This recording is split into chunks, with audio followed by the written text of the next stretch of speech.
We don't often think of our fat as being somewhere that glucose can go. It's pretty simple to think, okay, fat is bad, high blood sugar is bad. They're both in the same category of bad.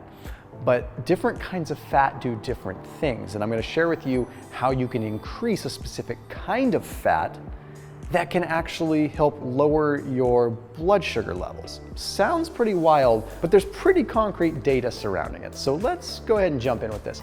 There's a 30% off discount link for Thrive Market down below. If you shop for groceries, which I'm pretty sure you or at least someone in your family does, then Thrive Market is the place to save 30% off your whole grocery order without having to sift through gobbledygook that shouldn't be on grocery store shelves. Okay, they're all about having better for you options, things that I would recommend, things that vegan, paleo, keto, whatever expert they are would recommend, because they have different categories with different experts helping them find the right foods to put on their digital shelves, so to speak.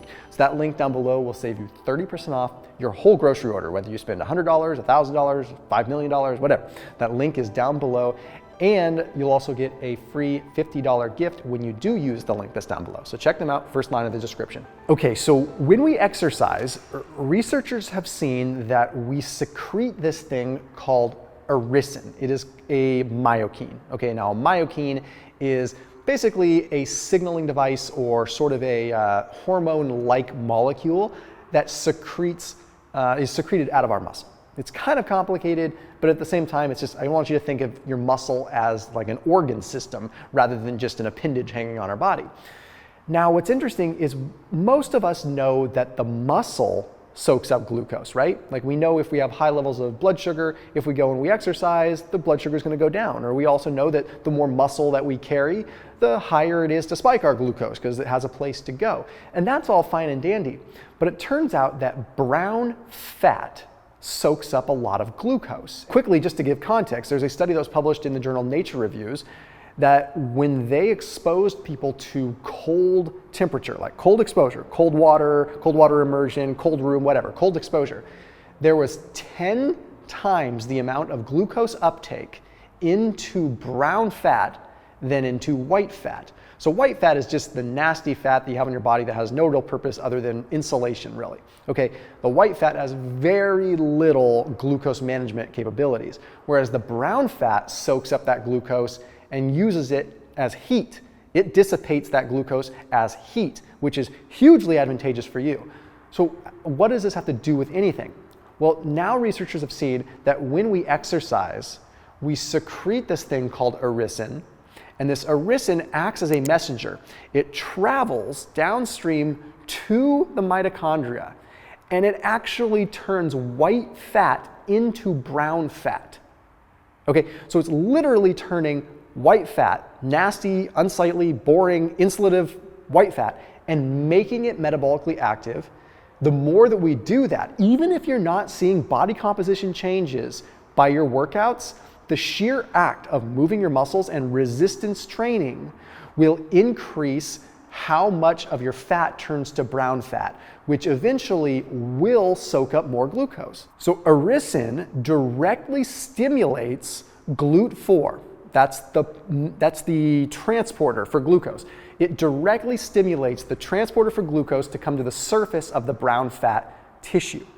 This means that if you go and you eat some cake or something high glycemic, that brown fat is going to be able to soak up that glucose, suck it in, turn it into heat, and essentially there you go, right? It's a very inefficient process that is good for us from a body composition standpoint.